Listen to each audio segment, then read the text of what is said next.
The air in the gleaming multi-story atrium of Atlas Mutual Trust was thick with unspoken judgment. "Atticus!" The bank manager's voice boomed, laced with exaggerated patience, intended for maximum audience effect. "Mr. Vance, perhaps I wasn't clear enough. Our premier clientele services are reserved for verifiable high-net-worth individuals, not for those who appear out of their league. We have a deserving client already being considered for our exclusive Platinum Circle." He gestured towards a man in the nearby conference room. "I've been in this industry for many years. I can spot someone trying to play a part the moment they walk in. Now please take your documents and vacate the premises before I involve security."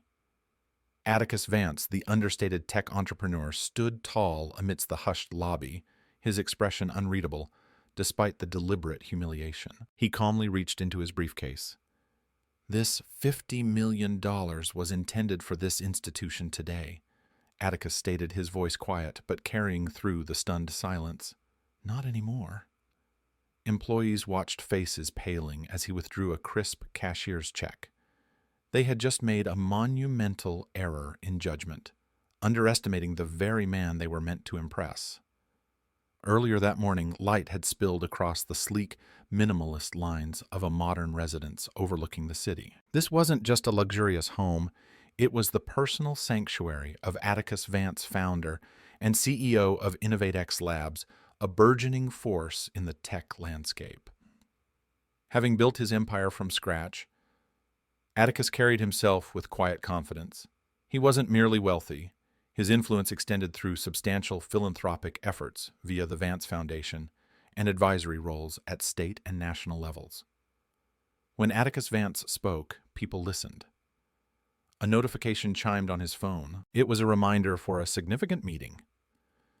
Today was the day Atticus planned to finalize a $50 million investment with Atlas Mutual Trust, one of the most established financial institutions in the area. This wasn't just an investment. It was a strategic move to fuel InnovateX Labs' ambitious push into sustainable technology. The Platinum Circle proposal is reviewed and ready. Mr. Vance, his chief financial advisor, appeared at the door. "Everything was pre-approved yesterday. They seemed very keen to close this." Atticus nodded, picking up the portfolio from his nightstand. He flipped through the pages, detailing projections, risks, and agreements. $50 million was a considerable sum, but the potential returns were compelling. He recalled the virtual meeting the previous week with the bank's investment team. Their faces on the screen had radiated eagerness upon learning of his interest. "Securing an investor of your stature would be an honor for Atlas Mutual," the senior vice president had enthused.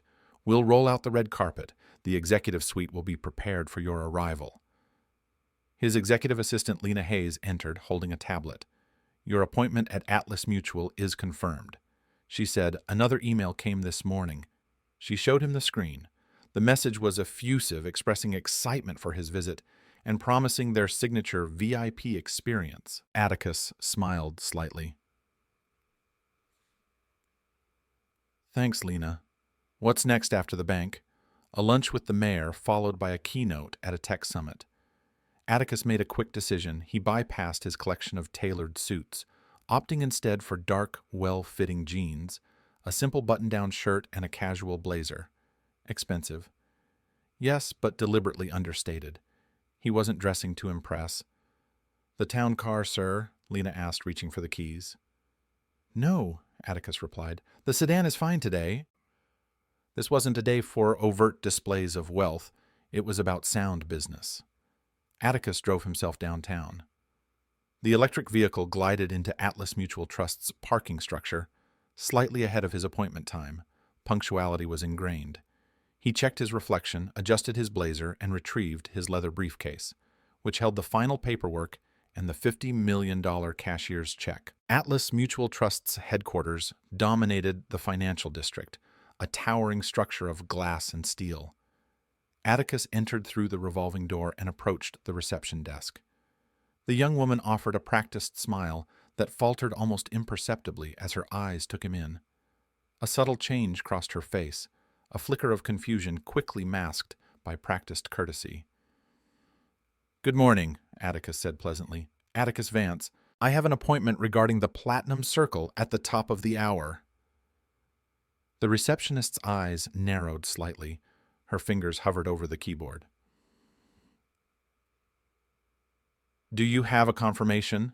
she asked, a hint of skepticism in her tone, a tone he noted she hadn't used with the clients ahead of him. Atticus produced his phone, displaying the email confirmation from the senior vice president. "I see," she said, her tone shifting to one often used for those who seemed lost.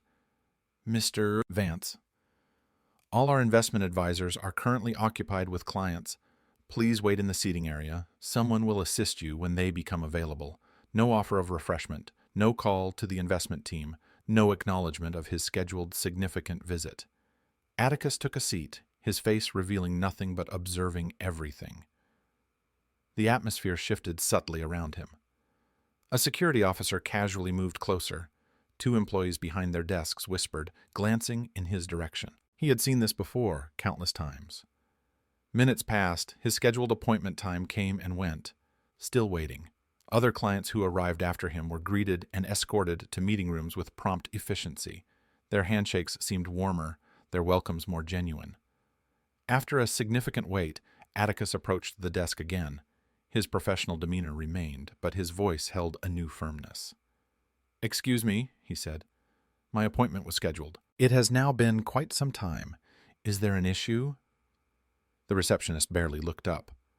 "Our advisors are unexpectedly busy this morning with priority clients." She said, the emphasis on priority slight but unmistakable.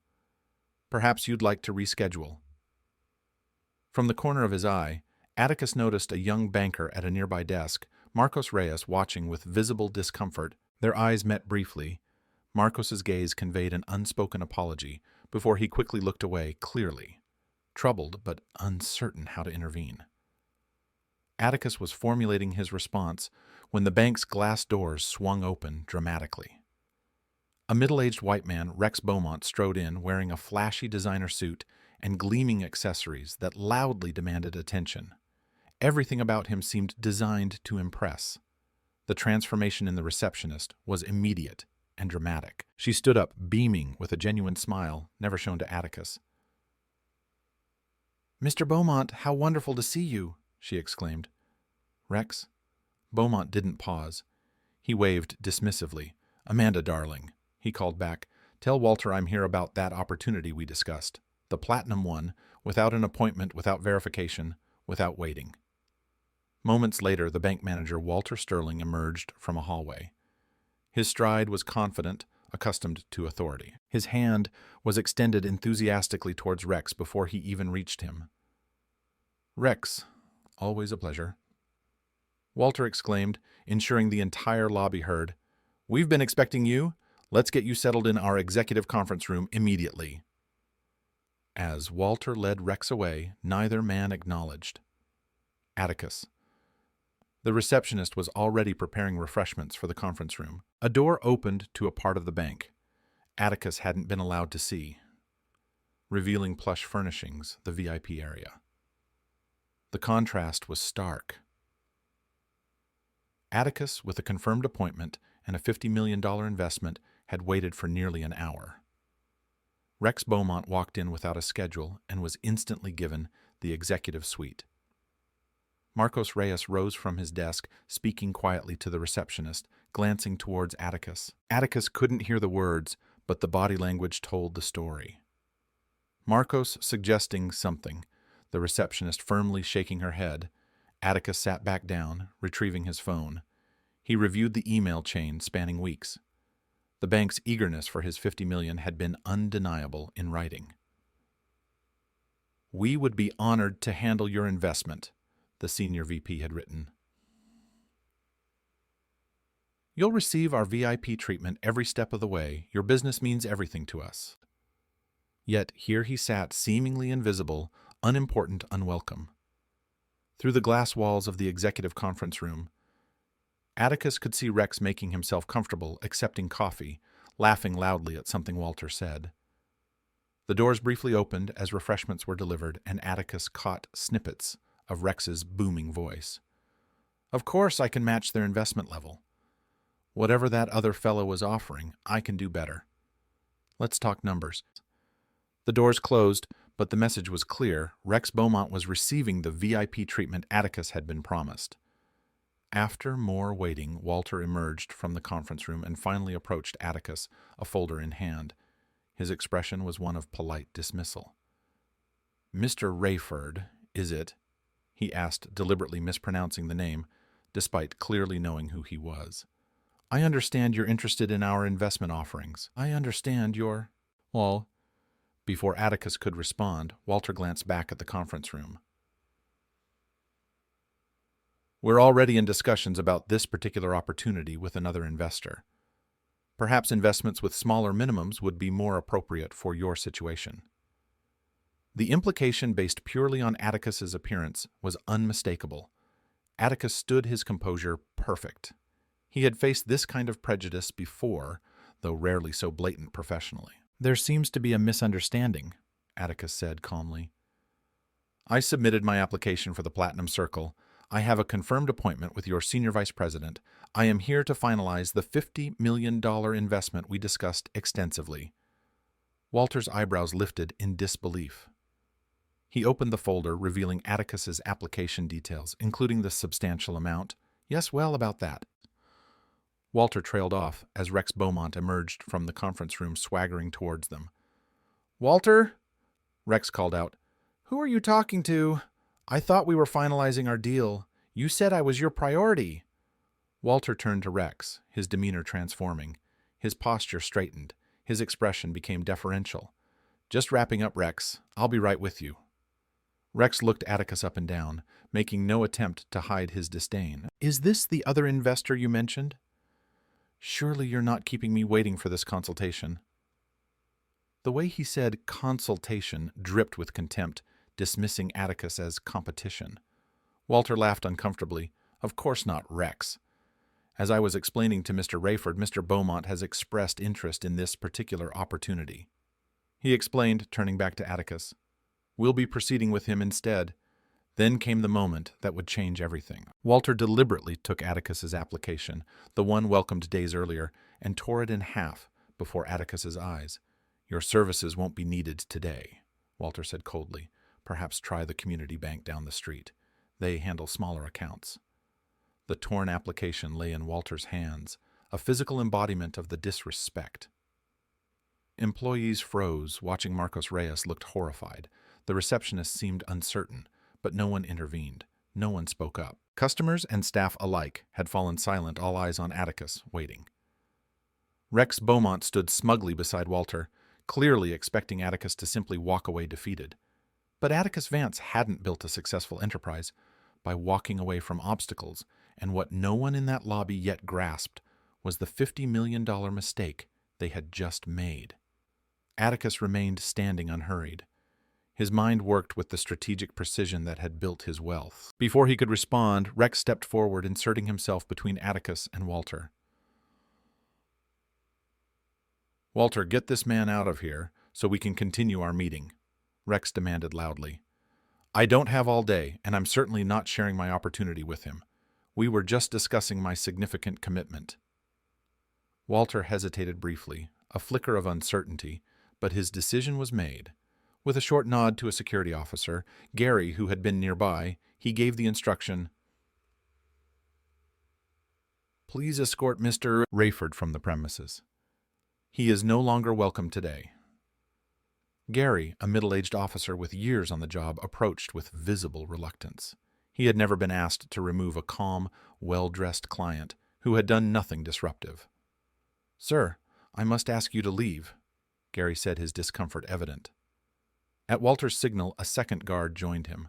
Both looked uneasy, but determined. The situation was escalating. Customers were pulling out phones, some recording. Rex stood smugly, arms crossed. "This is why I appreciate banking here, Walter," he said loudly. "You understand who the real clients are." As the guards moved closer, Atticus remained perfectly calm with the steady hand of someone who had faced discrimination before and used it as fuel. He reached into his pocket and pulled out his phone. The movement was deliberate, with the entire lobby watching in tense silence. Atticus scrolled through his contacts and selected a name. He placed the phone to his ear. "Lena," he said when his executive assistant answered immediately, "I need you to cancel the multi-billion-dollar investment deal with Atlas Mutual Trust immediately." The security guards hesitated, glancing uncertainly at each other and then at Walter. Walter himself seemed frozen, the torn application still in his hand, the gravity of the situation beginning to sink in. If this man truly was Atticus Vance, if he was talking about that level of investment. "That's correct," Atticus continued into the phone. "No, I wasn't offered coffee. No, I wasn't shown to the executive suite. In fact, the manager, Walter Sterling, has just torn up my application in front of the entire lobby and is now having security remove me from the building. Yes, I'm quite serious." Walter's face drained of color as the realization dawned that Atticus was exactly who he claimed to be, and they were about to lose an investment far exceeding Rex's. The torn application felt searingly hot in his hand, evidence of a colossal misjudgment. The guard stepped back, no longer advancing. Rex Beaumont's smug expression faltered, replaced by uncertainty as the bank staff's demeanor visibly transformed. The lobby remained suspended in silence, witnessing what was rapidly becoming a catastrophic moment for Atlas Mutual Trust, a moment where prejudice exacted a devastating cost. The guards approached Atticus with visible hesitation, their training clashing with their growing unease. Gary kept glancing at Walter as if seeking confirmation. They were supposed to remove this calm, well-dressed man speaking to the bank president. The younger guard positioned himself respectfully at a distance. "Sir, please end your call and come with us," Gary said, his voice lacking conviction. Atticus continued his conversation with Arthur Jenkins, the bank president, explaining the situation with measured precision and instructing Lena to forward the details to the board. Walter Sterling, realizing the impending catastrophe, strode forward with desperate urgency. His smug confidence evaporated, replaced by a frantic need to regain control. In a move that would later be detailed in numerous employee accounts to the bank's ethics committee, Walter reached out, attempting to snatch the phone from Atticus's hand.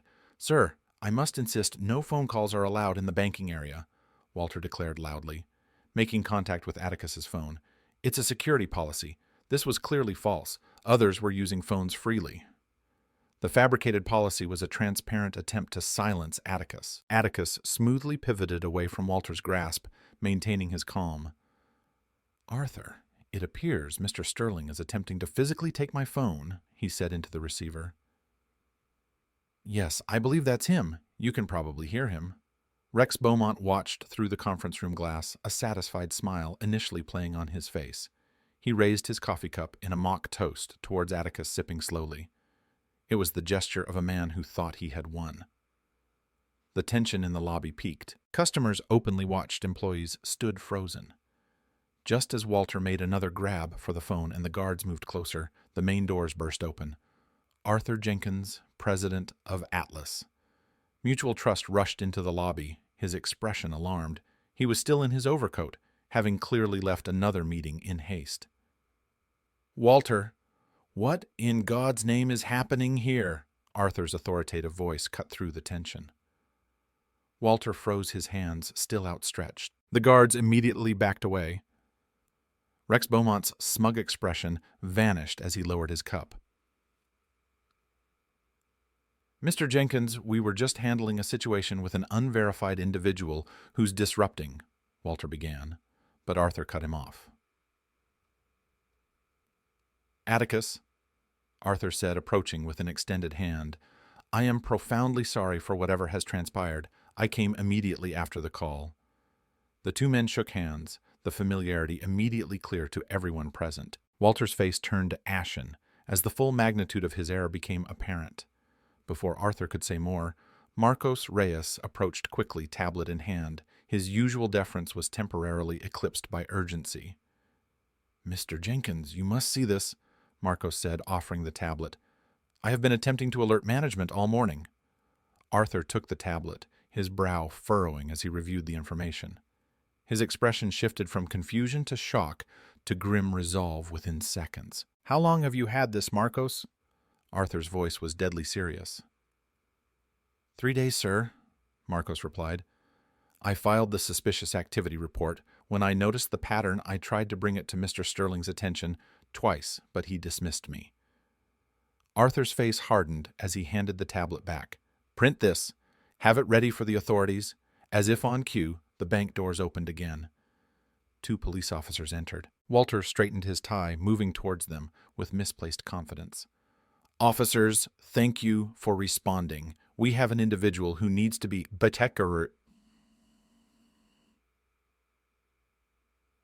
Detective Miller Fraud Division," Arthur interrupted, addressing the senior officer directly. "Thank you for coming.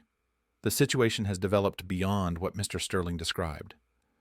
Detective, what can you tell me?" What followed would later be recounted as the most dramatic turn of events witnessed in the bank's history. Arthur Jenkins pointed not at Atticus Vance, but directly at Rex Beaumont, who remained in the conference room looking considerably less comfortable.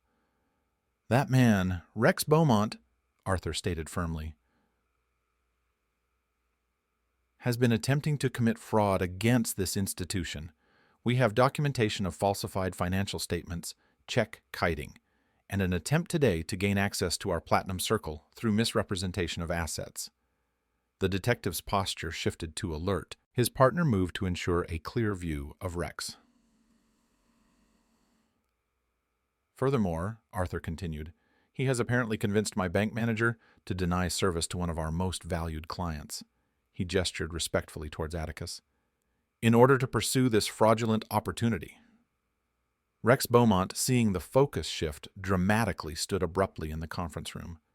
His confidence evaporated, replaced by nervous energy. As the officers moved towards him, Rex pushed past an employee and made for a side exit. His escape was cut short. The second officer intercepted him. "Sir, remain where you are," she said firmly. "We need to ask you about your banking activities."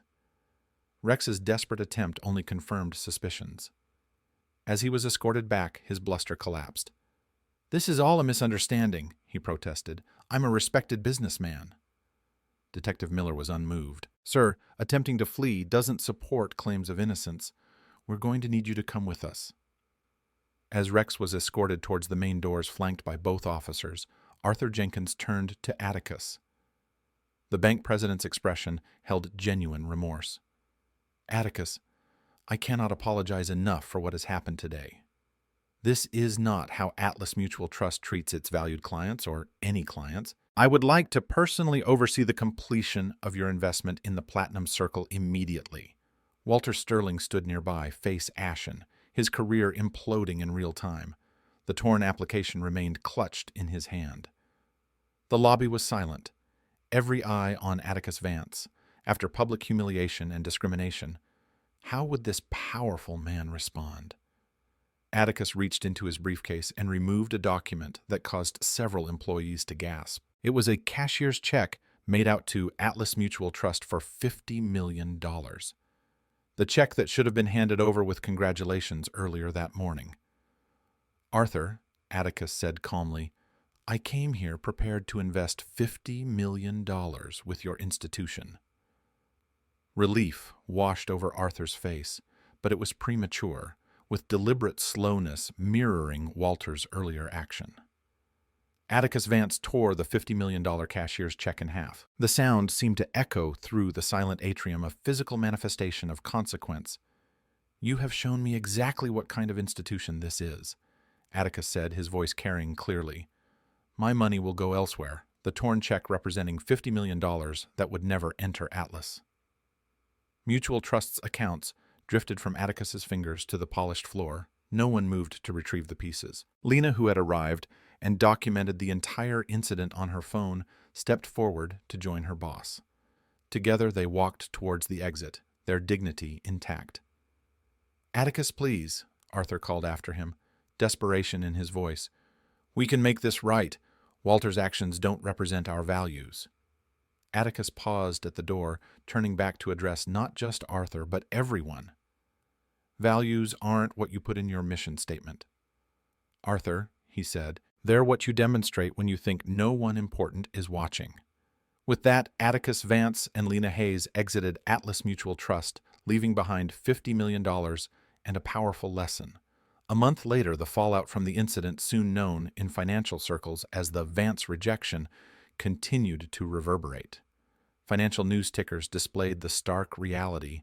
Atlas Mutual Trust stock had plummeted dramatically, wiping out significant market value. Analysts attributed the decline to both the massive withdrawal of funds and the reputational damage from what was being called the most expensive act of bias in banking history. The downward trajectory of their stock was undeniable. What Walter Sterling couldn't have known was that Lena Hayes had recorded the entire confrontation. The video capturing every word gesture and the tearing of both the application and the check went viral within hours, dominating national news and social media with the hashtag #BankingWhile. Biased.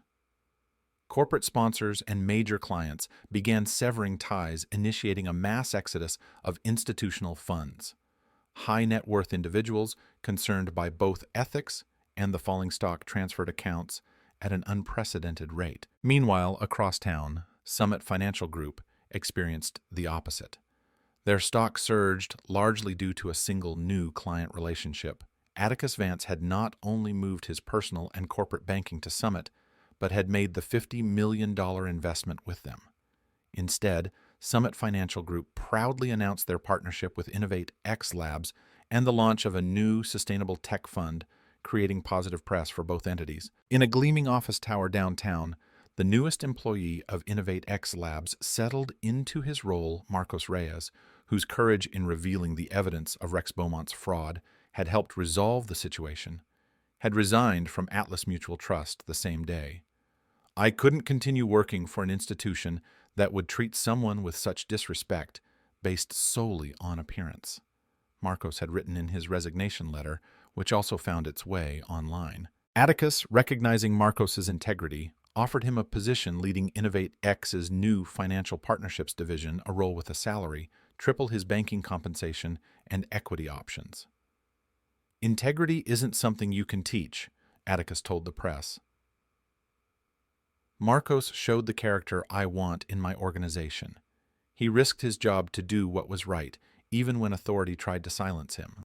Across town, Walter Sterling sat in a plastic chair in a waiting room, nervously adjusting his tie, before yet another job interview. The viral video had made his face synonymous with costly discrimination. His termination from Atlas Mutual Trust had been publicly announced within days, a statement attempting to mitigate damage, but doing little to stem the tide. He had applied for numerous positions, 0 calls back. His career effectively ended the moment he tore that application. In the county courthouse, Rex Beaumont's legal troubles mounted. The investigation into attempted fraud expanded to include check kiting, wire fraud, and falsified documents across multiple institutions. The prosecutor stated, Mr. Beaumont created the illusion of wealth and used that illusion to gain access to opportunities for which he was not qualified. His lawyer's attempt to portray it as aspirational financial planning was met with derision. Bail was set at an amount Rex could not afford. While these individual stories unfolded, Atticus Vance channeled the experience into creating lasting change. Within weeks, he established a financial equality initiative, committing $10 million of his personal fortune. Discrimination in financial services isn't just morally wrong, it's economically destructive, he explained at the launch. The initiative would conduct audits of financial institutions to document disparities based on appearance, race, gender, or age. Major banks eager to avoid Atlas Mutual Trust's fate began implementing new training and accountability measures. Industry leaders approached the initiative for voluntary audits, a move unthinkable before the viral incident. Change was happening with unprecedented speed. 6 weeks after the original incident, an unusual group gathered in the atrium of Atlas Mutual Trust. Atticus Vance stood at the center of a diverse collection of young entrepreneurs, graduates of his foundation's business incubator. They represented a wide spectrum of backgrounds, each holding business plans. Arthur Jenkins, still bank president, despite calls for his resignation, personally greeted them. His face showed the strain, but also determination, the look of someone committed to fundamental change. "Mr. Vance, thank you for this opportunity," Arthur said, extending his hand. "We're honored to host your entrepreneur mentorship group." The bank looked noticeably different. The staff was more diverse. New signage emphasized a commitment to equal service. Security protocols had been visibly adjusted. Arthur led the group on a tour, explaining the changes. "We've completely overhauled client verification," he explained. "Every customer receives the same process regardless of appearance. No exceptions." They passed the area where Atticus had waited. Now, a digital system transparently displayed waiting times. "Our staff has undergone comprehensive bias training," Arthur continued, "and we've implemented measurable accountability. Disparities in service affect everything, from reviews to bonuses." As they reached the executive conference room, the same one where Rex Beaumont had raised his mocking toast, Arthur turned to Atticus, genuine emotion in his voice.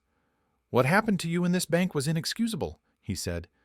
"The changes we've made can't undo that harm. But your response, creating the Financial Equality Initiative rather than simply suing us into oblivion, has forced this institution to become better than it was. You could have destroyed us completely and no one would have blamed you." Atticus considered this. "Destruction is easy, Arthur. Transformation is harder, but ultimately more valuable. What matters isn't that I was disrespected. What matters is ensuring it doesn't happen to the next person who walks through those doors looking like me or like any of these young entrepreneurs." The group concluded their tour in the bank's community room, where loan officers would review the mentees' business plans. Young entrepreneurs who might never have gained such access without Atticus opening doors. As they prepared, Atticus shared a final thought, words that would later be engraved on a plaque in that room. "Money talks, but character speaks volumes. True wealth isn't measured by what's in your account, but by who you're willing to value. In business, as in life, how you treat people when you think no one important is watching reveals everything about who you truly are." The young entrepreneurs nodded, absorbing the lesson that had cost Atlas Mutual Trust dearly. The banking industry would never be quite the same, and neither would any of the lives touched by the ripples of that single moment of prejudice and its profound consequences.